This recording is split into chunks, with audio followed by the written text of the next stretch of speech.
Hello, travelers. Welcome to the Copperfoxinn. I am Thomas the Human Bard, and today I am joined by... Onog the half-orc barbarian. It's Onog! Yeah! In the red corner! Oh, yeah. Oh, boy. And today we're doing a side quest where we talk about... Radiant side quest! We talk about the new Unearthed Arcana that came out, where they made a bunch of changes to just a bunch of stuff all over the place, enhancing a bunch of features found in the player's handbook for the classes of Dungeons & Dragons 5th edition.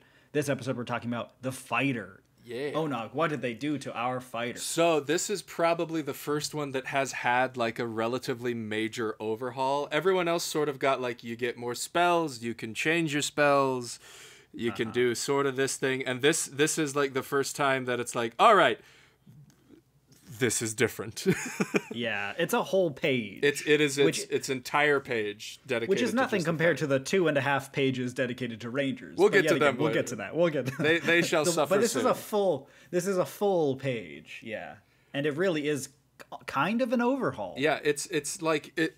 Basically, the primary thing is the fighting style options, which we can get to later. Or should we just talk about them now? No, let's go through them now. Yeah. So yeah, that first thing enhances fighting style and adds new fighting style options. Everybody gets new fighting styles that once had fighting styles. So the style options that they get increased are blind fighting. Being unable to see a creature doesn't impose disadvantage on your attack roll. So this is something you would choose instead of like dueling or defense or, ranged weapon accuracy kind of a thing. So this is kind of cool where it's like you specialize in blind fighting. It does make the very interesting distinction between I can't see it and it is hidden from me. Yeah, which is its own can of worms we can get to at a later time. deep pit of despair at the very base of hell for the difference between not seen and hidden. Yeah. But okay, sure. And then the next one is Interception, which is an interesting one, considering... You catch their football, you run it back. Yeah, you catch their football and you run back for a touchdown. No. We know sports. When a creature you can see hits a target that is within 5 feet of you with an attack, you can use your reaction to reduce the damage the target takes by 1d10 plus your proficiency bonus to a minimum of 0 damage. You must be wielding a shield or a simple or martial weapon to use this reaction. You have to have something. You have to be can't just have your hands. Something. Now, this is also very interesting. This is something that will kind of come up later with the monk, where it distinguishes it must be a simple or martial weapon. Those are the only kinds of weapons that have been introduced in 5th edition so far. Previous editions have introduced like advanced and exotic weapons. Mm-hmm. There is technically one other kind of weapon. What do you mean? Which is, I guess, natural improvised weapon. Yeah, improvised weapons. Which is not technically a Either simple of or those martial things. weapon. I suppose. Yes. But this is the first time I've seen that kind of distinction when when talking about all weapons, it's usually like, yeah, you're holding a weapon, whatever. But this is the first distinction where it's like it has to be these specific kind of weapons, which normally encompass all weapons. Yeah, but yeah. that could be a hinting at this phrasing could be intentionally hinting at that maybe sometime soon we'll be getting Unearthed Arcana for or something. Exotic weapons. Yeah, which would be sick. Yeah. But anyways, this is interesting. It is really quick. It is actually really important though with like the improvised weapon thing. That's more than just like a technicality footnote because it keeps you from arguing that you're technically holding a weapon. If it had just said, like, you must be wielding a weapon, you could say, like, in my hands, anything's a weapon. This chair that I'm holding is a weapon. It's like, technically, that chair would classify as an improvised weapon. Which doesn't meet the requirements. It doesn't meet our criteria for this ability. So you can't say, well, I have a chair, so I can use But it's an improvised shield. Exactly. Improvised shield. But yeah, this is interesting because it's very similar to, like, the protection fighting style. But instead of preventing the attack, you just prevent the damage. Which it doesn't really do. The fighting style, the protection one just gives disadvantage. Yeah, it just gives disadvantage, which is... Can prevent I think we've had our can't. own discussions about that, where it's just like, that's probably the weakest of all the fighting styles because it may or may not help, whereas all the other fighting styles do. Guarantees. This guarantees it helps. This guarantees at least 2 damage reduced, because if you roll a 1 on the d10 and if your proficiency bonus is just 1, it would have to be a minimum of 2, right? It says to a minimum of 0 damage. Well, but that's like I don't know how you could. It can't reduce the damage below 0 and like quote unquote heal the guy. Gotcha. I thought it meant that you can't like roll 0 on a d10. So yeah, the lowest you could do is prevent 3 damage, which at level 1, which is like when you would be doing that, when you could be doing that little damage, is actually not an insignificant amount of damage to be preventing every turn, kind of a thing. Yeah, for sure. Well, 3 damage is not too bad. And then there's thrown weapon fighting. You can draw a weapon that has the thrown property as part of the attack you make on the weapon. So it's just kind of like, hey, did you follow the rules and understand you can only have 1 object interaction per turn? Well, guess what? We're going to allow you to make a weapon attack. In addition, when you hit with a ranged... how everyone has always run it, which is, yeah, sure, I'll just just huck those javelins. I don't care. I don't care. Yeah. In addition, when you hit with a ranged attack using a thrown weapon, you gain +1 bonus to the damage roll. So it allows you to break the rules and do mildly more damage. It lets you do, like a ninja base, like a throwing knife character or something. If you're really into axes or javelins, Yeah. And then finally, the piece de resistance, so to speak. Your unarmed strikes can deal bludgeoning damage equal to 1d6 plus your strength modifier. If you strike with 2 free hands, the 1d6 becomes a 1d8. When you successfully... The Captain Kirk double fist You could do the attack. double fist attack. The overhead slam, baby. When you successfully start a grapple, you can deal 1d4 bludgeoning damage to the grappled creature. Until the grapple ends, you can also deal this damage to the creature whenever you hit it with a melee attack. So this is... You've got him in a headlock, and you're hitting him to the ribs. Yeah. And you're hitting him. You put him in a half Nelson. You put him in a full Nelson. This is automatically the best grappler in the game, including people who have taken Tavern Brawler the feat.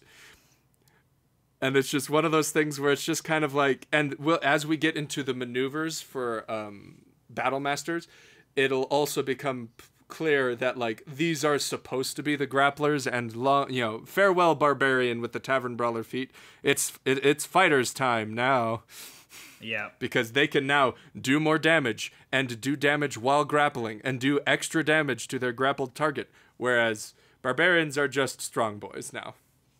Yeah. It does notably this enhances any class that has the fighting style. Yeah, anything that takes a fighting style can now do this. But this specifically benefits fighters a lot more when we get to that. But yeah. Yeah, for sure. Yeah. No, the unarmed fighting is it's fantastic. It's what a bunch of people have been wanting for a long time. If you Captain Kirk someone, it does the amount of damage as a one-handed longsword. Longsword. It's like no, I don't know if I agree with that. Like, I like the versatility of like you do extra damage to your grappled target. Like that's super cool. But just being able to compete with people who have weapons, that shouldn't be a thing. Like. You should be able to outmaneuver them in like a cool way and have advantages that way. But just as far as raw damage output, you shouldn't be able to match someone with a weapon. I don't know, man. You're a hero. You're a hero who forgot his sword. No, you've trained. While you trained with the sword, I trained with my fists. I trained with the Captain Kirk overhand. What I actually think is interesting is it specifically says for the overhand, if you strike with 2 free hands, which unarmed strikes technically can be any limb, including your brain. Which is how monks can do kicks and things like that. But this one requires free hands, so that you can't be holding weapons and also kicking for a d8 with both of your feet or something like that, which would be weird and, I don't know, maybe too good. I mean, then you just immediately go prone because it was just a double, the ultimate kick. But could you imagine coming in and just RKOing somebody? Just helicopter, drop him to the mat? Yeah, that'd be so sick. I love that. Above this new style options, there's also the martial versatility feature, which we might as well talk about now because it's going to apply to, yet again, anyone who gets these fighting styles. Or the maneuver versatility. No, martial versatility, right above style options. It says whenever you gain a level in a class that has a fighting style feature, you can replace a fighting style you know with another style available to your class. That's right. And this is also a huge thing because this has been a problem with like martial classes that I've picked in the past where it's like, oh, well, I picked this style. I picked the dueling style so I can be sword and board, wear my shield and have my longsword. And then I am gifted a magical greatsword. And you're like, well? And it's like, well, I could either not use the magical greatsword or not use one of my primary class abilities. And this allows you have to pull a Skyrim and just immediately go sell that to Bellathor. Yeah, you just sell that. I'm not using this. I'm not going to use this. 10,000 gold, this please. allows you to switch it out, which is so good. Yeah, I think that's really good. Is it just whenever you level up, right? Yeah, anytime you level up in a class that has the fighting style feature. So if you multi-class and take a level in Sorcerer Rogue, you don't get it. You won't get that option.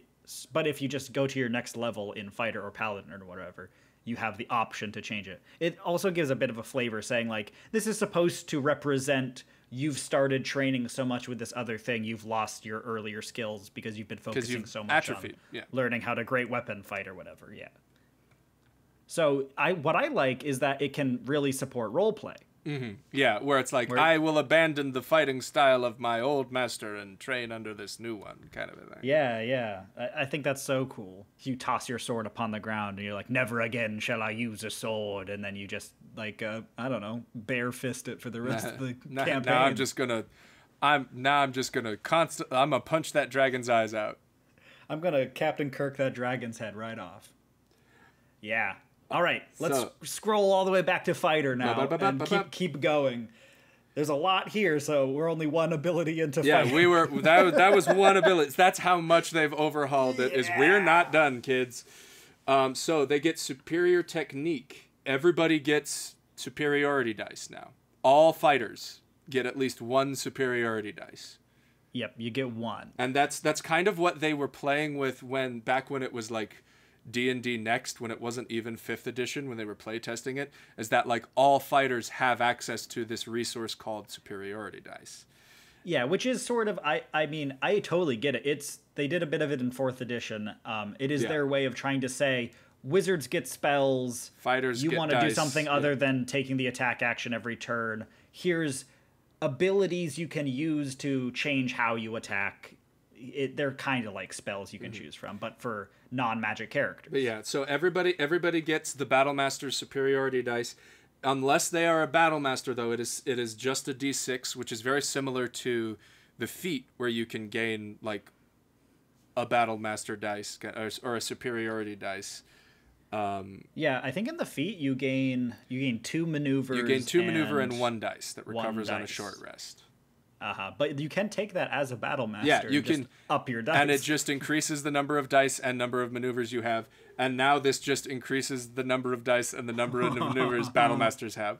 So it's like you can very much double down on being a Battlemaster or get a little bit of maneuverability and extra versatility being just a champion fighter. And now you're just like, well, I can like sort of trip people. Yeah, I can but try and disarm even if I don't something. trip them, I do more damage, kind of a thing.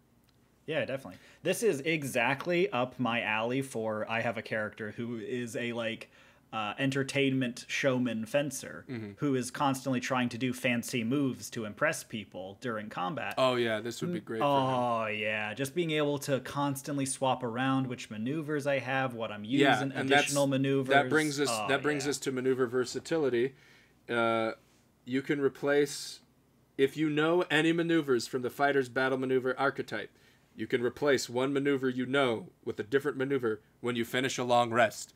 So this one's not even leveling up. You can, once again, it's like the Bard's spell versatility. Day. Every day you can change what your ability to fight. You can, because if it's like, we riposte today. We don't need to riposte, or, oh, this one's kind of dumb, or my charisma's not good. Why did I pick this one? You know, Yeah, for you sure. can change it out with something more useful. That being said, now we come to maneuver options, which completely this is overhaul my absolute jam. what you can do with your superiority dice. Like before, it was mostly all combat stuff, and now we actually get a fair number of social and like stealth options, which the first one, ambush. So good. Whenever you make a dexterity stealth check or an initiative roll, you can expend one superiority die and add that die to the roll.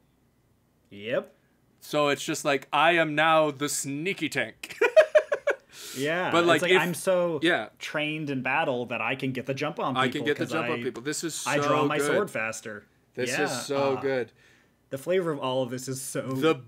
The bait and switch, which is something I've been trying to get implemented in D&D since I read it on the Goblin King's stat block. When you're within 5 feet of an ally, on your turn, you can expend one superiority die and switch places with that ally. Provided you spend at least 5 feet of movement, this movement doesn't provoke opportunity attacks. Roll the superiority die until the start of your next turn. The ally gains a bonus to AC equal to that number. So you can just go, whoop, let's swap places. Does it say they have to be willing? No. It just says they have to be your ally, so you can go, get over here, and switch places with somebody. And yeah, you can pull them by the scruff of the neck. Yeah. And it's not, but this isn't like quite as fun as like the Goblin King ability or the Goblin Leader ability, where you can just force people to switch places with you as a reaction so they take the damage instead, kind of a thing. But this is a very fun, like, we need to protect Jimmy. He's a wizard and he didn't get mage He got armor. surrounded. Yeah, he got surrounded, but get him out of there. Put me in, coach. Yeah, and also, I mean, like, it bumps their AC too, so it's almost incredibly so much better than the which one is it? The fighting style with your shield. Yeah, it is automatically better than that. It's so much better than that in every way. And now every fighter can have this if they just want have it, because that could be their one maneuver they pick. It's so sick. Yeah, because instead of causing disadvantage on one attack, you can increase the wizard's AC until your next turn, and like let them escape while you handle the goblins. Kind of a thing. Yeah, it also doesn't provoke opportunity attacks, which means you can get them out of range of the opportunity attack. And tell them to run. Move, and then they can do something else with their action that they would have had to spend it on disengaging. It's so sick. That's one of my favorite ones. All right, brace. When an enemy you can see moves within 5 feet of you, you can use your reaction to expend one superiority die and make one weapon attack against that creature. If the attack hits, add the superiority die to the attack's damage roll. This is a very kind of honestly bland one. It's one of those ones where it's like, wait, you couldn't already do that? Like, I thought that was a thing. Yeah. But it's just an unconditional, you get an attack on someone else's turn.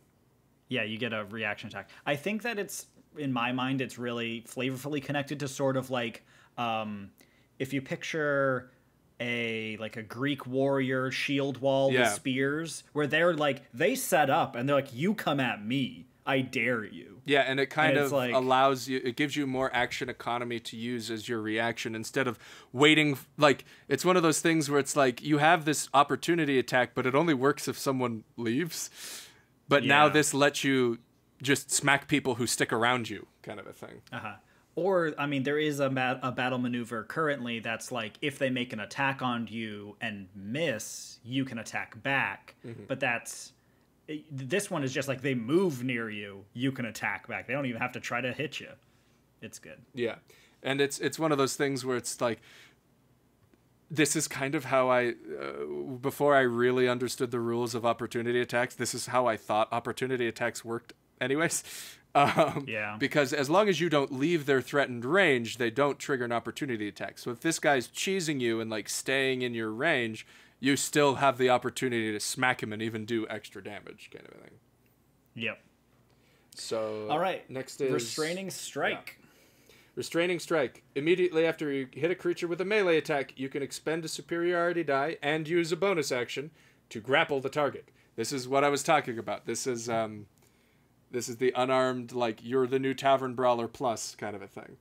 Yep. So with you hit with a melee weapon attack on your turn, grapple the target. Add the superiority die to your strength, athletics check. The target is also restrained while grappled this way. Yeah. So this one maneuver negates the entire purpose of 2 feats. It's one of those things where it's like, I love it, but I'm also kind of sad. Because you don't need Tavern Brawler, especially if you take the Brawler fighting style. So you can just use those as weapon attacks or not weapon attacks. I don't know how the ruling works, but as a bonus action, you can basically do a super grapple that super grapples them and restrains them. So that gives you advantage, and then you can just keep punching them for extra damage with advantage because they're restrained and grappled.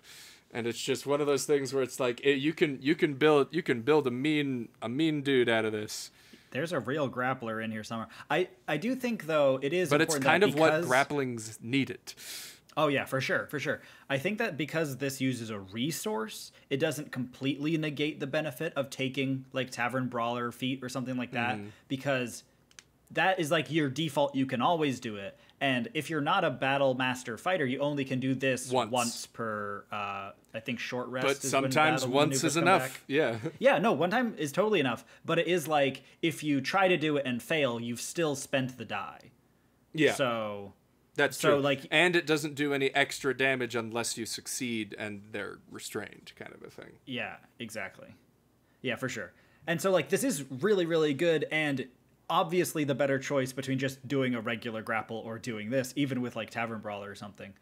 But also, I think there is still a place for Tavern Brawler when you're like, I'm out of my battle maneuvers, I still want to be grappling people, though. So, yeah. But definitely. it's just very interesting that this is the case. And it's just one of those things, like, one of my dreams was, like, trying to make, like, a true and proper, like, wrestling character that could function in the game. And because you're just limited to Tavern Brawler and, like, these other things, it just doesn't really work. It's just always going to be less efficient unless they make a battle style and a battle maneuver that make it so much more efficient. Yeah, for sure. All right, let's do Silver Tongue and Studious Eye together, and then we'll do Snipe last. Yeah. Let's reorganize those. So oh, you go ahead. No, Silver Tongue and Studious Eye are both adding superiority dice to skill checks. So Silver Tongue lets you add it to a deception or persuasion check, and then Studious Eye lets you add it to an insight or investigation check.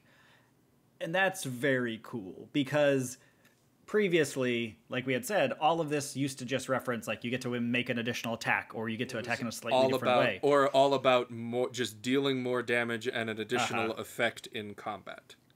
But now it's like, if I can use my battle training to be better at lying, which is, like, really cool. Well, and it's one of those things too where it's like a lot of people role play that the Battle Master is this, like, I am the leader character, I help people, and it's like, but I also have no ability to actively lead outside of combat. And this kind of lets you be able to do, like, oh, I can insight someone better because of my battle prowess. I can be much more charismatic because of my battle prowess. Like, I am a hardened warrior who knows what it is to love and die, like, you know. Yeah, for sure. I love the Studious Eye because that is very much the moment in an action film where the very highly trained character, he's like, I can tell that guy's nervous because his trigger finger is wiggling. You use your battle training to be like, oh, his heart isn't in it, he's not going to attack us because he's not standing correctly, like, he's not holding the sword the right way. And that's so cool to me. I love that as the vibe of, you have this very analytic eye, which is what helps you in combat to know when you should attack and not. But then also you can apply it to these social situations of, I don't think that this guy is telling the truth. I can see the, like, tremor in his off foot. He's ready to leave, which is normally I would use that to attack him. But I can also use it to realize that he's lying to us. I think that's so sick. Okay, the last one, Snipe. So Snipe is interesting. I don't know why it's called Snipe. Other than because it uses ranged weapons attacks only, but it's just one of those things that you can make an extra attack as a bonus action and deal extra damage with a ranged weapon. So it's one of those things that kind of lets you compensate for, I guess, dual wielding as an option for melee characters. This allows you to just make extra attacks. Yeah. And it goes really well with my assassin battlemaster character. Yep, it does. It's really good. Especially if you have snipe with the thrown fighting style. Oh, the part of it that's drawing a thrown weapon. Those aren't ranged weapons. Or there's like, it's weird. There's like a distinction between a ranged weapon and a ranged weapon attack. And a thrown weapons can be ranged weapon attacks, but they're not ranged weapons. It's kind of weird. But no, yeah. For sure. But this is like distinct that. Yeah. Yeah, you can draw your thrown weapon as part of making this attack, and then make a ranged weapon attack, which pretty sure this explicitly lets still you do, works. Yeah. So then you but can, it's like for the as a bonus action, throw a dagger at somebody, which is kind of hype. Yeah, that's pretty cool. It is it's the sharpshooter feat that makes like weird distinctions between them, because it's like you gain the benefit of the long ranged because it's a ranged weapon attack, but you don't gain the benefit of the -10, or I think it's the other way around or something like that, where it's like some of the abilities work on thrown weapons while some of the abilities explicitly do not. For sure. But yeah, that's that wraps up the fighter. That's all I think, right? Yeah. That wraps up. There's a lot there. There's a lot going on. What are your thoughts here? How do we feel about the fighter? I find it interesting that they're just like, everybody gets one. All the fighters get one. And so like what was already a very splashable multi-class class, like that it was basically designed like very front-loaded already, and now it's like everybody gets also like this specific class's ability. It's kind of weird, but also at the same time, it's one of those things where it's like, yeah, everybody should be able to do something. It's just the Battlemaster is the best at it, and his are the only superiority dice that get bigger, and he's the only one that gets more over time. Everyone else either takes one level in fighter and takes the superiority, dice feat, or, they become a Battlemaster kind of a thing. For sure.